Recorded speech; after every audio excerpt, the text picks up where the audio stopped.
সরকার এখন বেশি বেশি পলিটিসাইজ হয়ে গেছে। এখন পলিটিক্যাল জায়গাগুলো দখল করার কাজে ব্যস্ত থাকলে তো এই সময় হবে না। এই সময় দেশের মানুষের নিরাপত্তাকে আগে নিশ্চিত করতে হবে।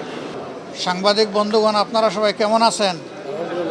কষ্ট করে এসেছেন এই রোদের মধ্যে। আপনারা জানেন যে গত 1 তারিখ আমরা 2টি দেশ সফরের উদ্দেশ্যে রওনা করেছিলাম, প্রথমত জাপান এবং পরবর্তীতে থাইল্যান্ড। জাপানের সফরটি ছিল সরকারি এবং বেসরকারি পর্যায়ে। আমরা 8 দিন সেখানে অবস্থান করেছি।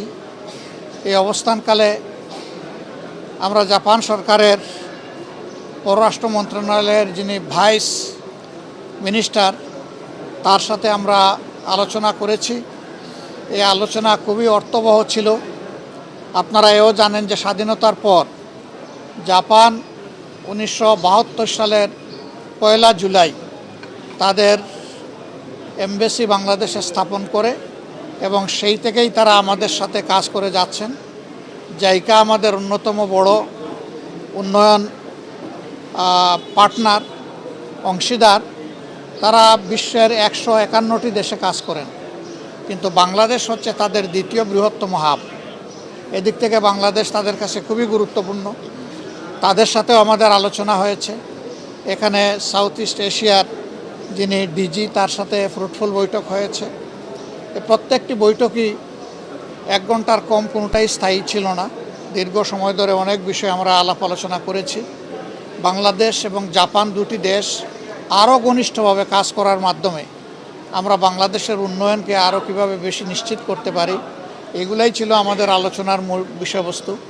সেই সাথে আমাদের education exchange program, skill development program, বিভিন্ন খাতে তাদের বিনিয়োগ এবং বিদ্যমান যে সমস্ত প্রকল্প আছে সেগুলা সঠিক সময়ে যাতে মানসম্মতভাবে শেষ হয়, স্বচ্ছতার সাথে শেষ হয়, সে বিষয়গুলো আমরা তাদের সামনে তুলে ধরেছি। আপনারা জানেন যে জাপান একটি স্বচ্ছ দেশ, তাদের সবগুলা ডিলই স্বচ্ছ থাকে। তারপরেও আমাদের দেশে অনেক প্রবলেম আছে আমরা জানি।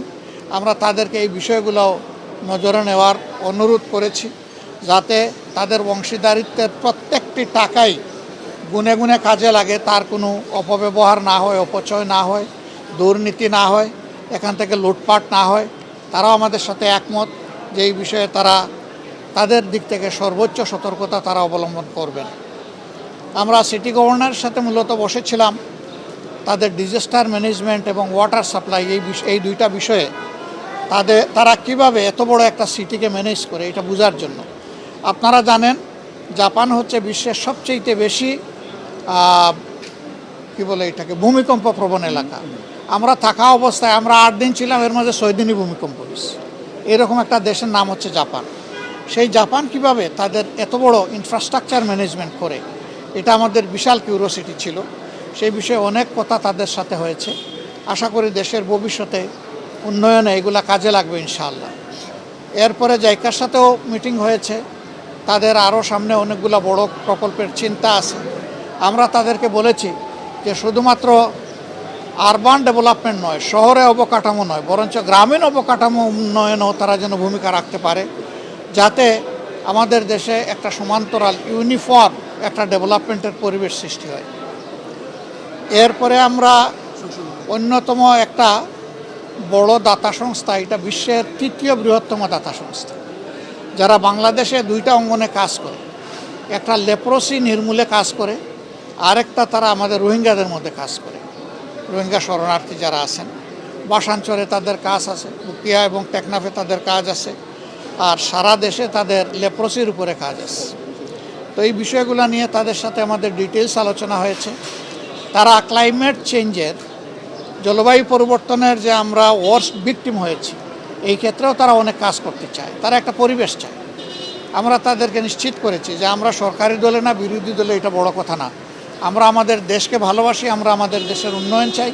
তোমরা আসো, আমরা সবাই মিলেই তোমাদেরকে উপযুক্ত পরিবেশ দিব, যাতে তোমরা সুন্দরভাবে কাজ করতে পারো। এর বাইরে আমরা নাগোয়া নামের তাদের একটা বড় শহর আছে, 2য় বৃহত্তম শহর। সেখানে মূলত তাদের মোটর ইন্ডাস্ট্রিগুলো ওখানে আছে। এটাকে বলা হয় টয়োটার রাজধানী। তা আমরা সেই জায়গায় গিয়েছি, ওগুলো দেখার বোঝার চেষ্টা করেছি এবং সেখানকার বাংলাদেশি কমিউনিটির সাথে আমরা মত বিনিময়ে মিলিত হয়েছি, তাদের সুখ দুঃখের কথা শুনেছি, দেশকে নিয়ে তাদের প্রত্যাশা, ভাবনা, স্বপ্নের কথা শুনেছি। তারা কি চায় সেটা আমরা বোঝার চেষ্টা করেছি। এরপরে আমরা গিয়েছি ইতিহাসের এক করুণ সাক্ষী হিরোশিমা দেখতে। সেখানে মিউজিয়াম দেখলে আসলে এখনও চোখের পানি ধরে রাখা যায় না। বিষয়টা এতই মর্মান্তিক ছিল। সেখান থেকে বিশ্ববাসী কী বার্তা নিতে পারে, আমরা কি বার্তা নিতে পারি, সেগুলো ছিল আমাদের বোঝার বিষয়। তো যেখানেই আমরা গিয়েছি, সরকারি, আধা সরকারি, স্বায়ত্তশাসিত জাপানের সবগুলা সংস্থাই আমাদেরকে আন্তরিকভাবে তারা অভ্যর্থনা জানিয়েছে এবং সহযোগিতা করেছে। আমরা লক্ষ্য করেছি একটা জিনিস, যে বাংলাদেশকে নিয়ে তাদের বিপুল প্রত্যাশা আছে, কিন্তু আবার তাদের একটা সতর্কতার বা আশঙ্কার জায়গা আছে, যে তারা কি নিরাপদে সুন্দরভাবে তারা যেমনটা চায় স্বচ্ছভাবে কাজ করতে, সেটা তারা পারবে কিনা। এই জায়গাটা বাংলাদেশের এখন নিশ্চিত করার দায়িত্ব। বর্তমানে সরকারে যারা আছেন তাদের প্রতি আমাদের আহ্বান থাকবে, অবশ্যই সরকারেরই দায়িত্ব হচ্ছে দেশকে এগিয়ে নেওয়ার। আমরা যারা সরকারের বাইরে আছি, আমাদের দায়িত্ব হচ্ছে ন্যায্য কাজে সরকারকে সহযোগিতা করার, সরকার ভুল করলে তাকে টান দিয়ে ধরার এবং তাদেরকে সংশোধন করে দেওয়া, প্রতিবাদ জানানো। সরকার যদি ভালো কাজের উদ্যোগ নেয়, তাহলে আমরা বরাবর বলে আসছি, বিশেষ করে সংসদে গিয়ে প্রথম দিনই বলেছি, শেষ দিনও বলেছি, যে আমরা সরকারের সকল ভালো কাজের সহযোগিতা করব। কিন্তু দেশের কোনো ক্ষতি যদি হয়, আমরা নীরবে বসে থাকবো না। অবশ্যই আমরা আওয়াজ তুলব, প্রতিবাদ করব, প্রয়োজনে আমরা প্রতিরোধ গড়ে তুলব। এটি হবে একটা দায়িত্বশীল বিরোধী দল হিসাবে আমাদের কাজ। তা আমরা একটা জিনিস লক্ষ্য করেছি, যে জাপান বাংলাদেশকে নিয়ে অনেক চিন্তা করে। তারা একটা কথা বলেছে, যে বর্তমান সংসদটা অতীতের গতানুগতিক সংসদের একটু ব্যতিক্রম আমাদের কাছে মনে হচ্ছে। তোমরা যেমন একদিকে প্রতিবাদ করছো, আরেকদিকে তোমরা সহযোগিতাও করছো। এইভাবে যদি তোমরা তোমাদের দেশকে ভালোবাসো, তাহলে আমরাও তোমাদের প্রতি ভালোবাসা বাড়িয়ে দেব। এটা কিন্তু তাদের একটা অত্যন্ত মজবুত বার্তা এই দেশ এবং জনগণের জন্য। তা আপনারা দোয়া করবেন এখানে। হ্যাঁ, ইয়েস, আমরা তাদের সাথে আলোচনায় তারা কি কি করতে পারে, অনেক বিষয় নিয়েই তাদের সাথে আলোচনা হয়েছে। এর মধ্যে একটা বিষয় ছিল, আমাদের দেশে আপনারা জানেন যে বিপুল সংখ্যক ক্যান্সারের রোগী আছে। তাদেরকে বাংলাদেশে আমরা ভালো চিকিৎসার ব্যবস্থা এখনও করতে পারিনি। আমাদের 2-1টা ক্যান্সার হসপিটাল ডেডিকেটেড যেগুলো আছে, এগুলো এনাফ ইকুইপ না এবং সেইভাবে স্কিলডও না, যার ফলে বিপুল সংখ্যক রোগীকে অনেক কষ্ট স্বীকার করে বিদেশের মাটিতে যেতে হয়। আর যাদের বিদেশে যাওয়ার সামর্থ্য নাই, তারা দুকে দুকে মৃত্যুর দিকেই ঢলে পড়ে। তা আমরা এই ক্ষেত্রে তাদেরকে অনুরোধ করেছি যে ফিজিবিলিটি স্টাডি করে, তারা ইনভেস্টমেন্ট বেসিসেও হতে পারে, আবার ফিলান্থ্রপিকও হতে পারে, যেভাবেই হোক তারা যেন আমাদের দেশে মানসম্মত বড় মাপের একটা ক্যান্সার ইনস্টিটিউট এবং হাসপাতাল গড়ে তোলে। শুধু হাসপাতাল হলে আমাদের লোকরা জানার সুযোগ পাবে না, কিন্তু এটা যদি ইনস্টিটিউট হয়, তাহলে হাইয়ার স্টাডির দরজা খুলে যাবে, আমাদের আরও কিছু স্কিল লোক তৈরি হওয়ার একটা ব্যবস্থা হবে। তারা বিষয়টাকে সক্রিয় বিবেচনায় নিয়েছেন। আমরা আশা করছি যে এই ব্যাপারে তারা ইতিবাচকভাবেই আগাবেন। এরকম অনেক বিষয় তো আলোচনা হয়েছে। এই অল্প সময়ে 7-8 ঘন্টার আলোচনাকে সামারাইজ করা খুব কঠিন। আমরা আগেই সিদ্ধান্ত নিয়েছিলাম, ফেরার পথে আমরা থাইল্যান্ডে ঢুকবো। থাইল্যান্ডে আপনারা জানেন যে আমাদের জুলাই যোদ্ধাদের একটা অংশ এখন আছে 64 জন। আগে এই সংখ্যাটা আর একটু বেশি ছিল। কেউ 1 বছর, কেউ 10 মাস, কেউ 11 মাস, এই সময়ব্যাপী তারা ওখানে চিকিৎসাধীন আছে। আমাদের একটা নৈতিক দায়বোধ আছে, একটা নাগরিক দায়িত্ব তাদের উপর আছে, একটা রাজনৈতিক অঙ্গীকার আছে। আমরা সেই অঙ্গীকারের মানবিকতার জায়গা থেকেই তাদেরকে দেখতে গিয়েছিলাম। আসলে তাদেরকে এখনও দেখলে খুবই খারাপ লাগে। একজনের পায়ের 4 ইঞ্চি, 6 ইঞ্চি, 8 ইঞ্চি হাড্ডি নাই, শুধু গুস্ত আর চামড়া ঝুলে আছে। অনেকে প্যারালাইজড হয়ে গেছে, অনেকের বডি শুকিয়ে গেছে। একটা ছেলে, তার বাবা এসে বলল যে আমার একমাত্র ছেলে খুবই খারাপ অবস্থা, না দেখে যাবেন না। ওখানে একটা হাসপাতালের 7, 8 এবং 9 তলা পুরোপুরিভাবেই এই রোগীদের জন্যই নেওয়া হয়েছে। সরকারের দায়িত্বভার গ্রহণ করেছে, ইন্টিরিম সরকারের সময় তাদেরকে প্রেরণ করা হয়েছে। এমবিসি থেকে লোকও নিয়োগ আছে, কিন্তু এই লোকরা তো চাইলেও কিছু করতে পারবে না। এমন কিছু কেস আছে, এগুলার কোনো জবাব নাই। এমন কিছু ঘটনা আছে, এগুলার কোনো রিমিডি নাই। তারা কিন্তু এই অবস্থায় হয়তো দেশে ফিরবে। এর মাঝে একজন সে বলল যে 1 সপ্তাহের ভিতরে আমার এই পাটা কেটে ফেলবে। একেবারে ক্লাস 9-এর ছেলে বলেই সে কেঁদে দিল। কিছু করার নাই।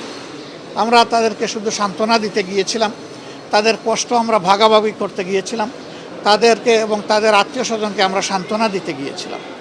আমরা মনে করি রাষ্ট্রের অনেক দায় আছে, তাদের চিকিৎসা এবং পরবর্তী পর্যায়ে তাদের কাউন্সিলিংয়ের জন্য সরকারকে উদ্যোগ নিতে হবে, সাইকোথেরাপি দিতে হবে।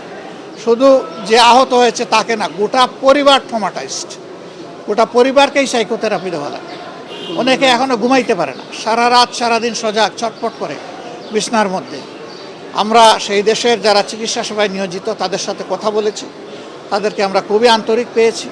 আমরা অনুরোধ করেছি যে তাদের সবটুকু দিয়ে যেন আমাদের এই কষ্টে থাকা লোকগুলোকে তারা সেবা দেন।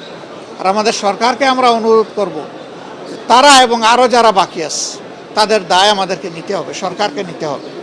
তাদের সুচিকিৎসা সর্বোচ্চ যেটা সম্ভব এটা নিশ্চিত করতে হবে। 3টা কেস আছে, এটা ব্যাংককে চিকিৎসা হবে না, তাদেরকে অন্য দেশে পাঠাতে হবে, ওখানে ওই চিকিৎসা নাই। এটা বড় মাপের নার্ভ ইনজুরি, তাদেরকে মিনিমাম সিঙ্গাপুরে পাঠানো লাগবে। আমরা সরকারের সাথে এই নিয়ে কথা বলবো ইনশাআল্লাহ। তা আপনারা দোয়া করবেন। আর আমরা যেখানে গিয়েছি 2টা আওয়াজ খুব মজবুত ছিল। আমরা প্রবাসীদের সাথে যখন বসেছি তারা বলেছে আমাদের অনেক প্রবলেম আছে, কিন্তু আমাদের একটা দাবি খুবই জোরালো, এটা হলো গণভোটের রায় যেন বাস্তবায়ন হয়। আমরা ভোট দিয়েছি, আমরা যেন আমাদের ভোটের মূল্যায়ন হয়েছে এটা আমরা দেখতে পাই।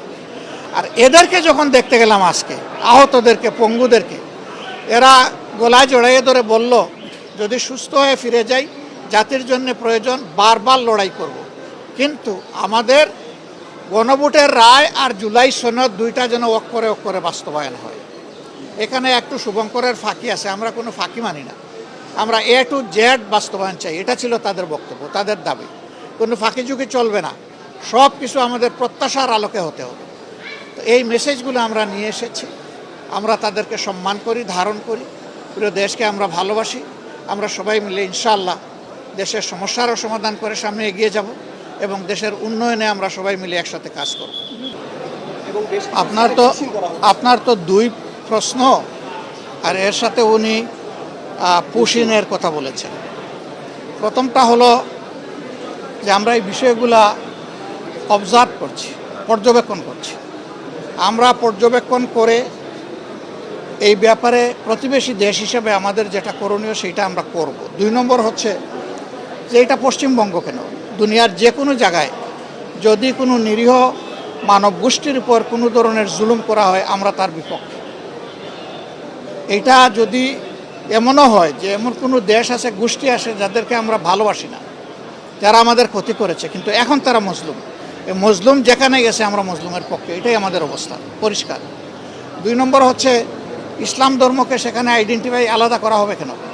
তাদের দেশের তো সংবিধান হলো ধর্মনিরপেক্ষ সংবিধান। সেই দেশে সকল ধর্মের মানুষের তার ধর্মীয় অধিকার, তার নাগরিক অধিকার ভোগ করার পূর্ণ এখতিয়ার আছে। আমরা ইন্ডিয়া সরকারের প্রতি অনুরোধ জানাবো বিশেষ কোনো ধর্ম, বর্ণ কিংবা গোত্রকে যেন টার্গেট করে কারো কোনো ক্ষতি সাধন করা না হয়। আমরা এটা তাদের প্রতি আহ্বান জানাবো। আর পুশিনের যে বিষয়টা বলেছেন এটা আরও যাচাই বাছাই করে যদি সেই রকম কোনো বিষয় আমাদের সামনে আসে আমাদের ভূমিকা আপনারা দেখবেন ইনশাআল্লাহ। আমরা কোনো অন্যায়ের ব্যাপারেই নীরব থাকবো না। প্রতিবেশীকে আমরা সম্মান করি, কিন্তু কোনো প্রতিবেশী আমাদেরকে অপমান করবে এটাও কারো কাছ থেকে আমরা চাই না। সংসদ তো 1 মাস পরে হবে, এখন কি বসে থাকবো আমরা? না, এখনও আমরা এই সমস্ত বিষয়ে অবশ্যই জনসচেতনতা, প্রতিবাদ এবং সরকারকে তার দায়িত্ব পালনের জন্য আমরা চাপ দেব, এটা আমাদের দায়িত্ব।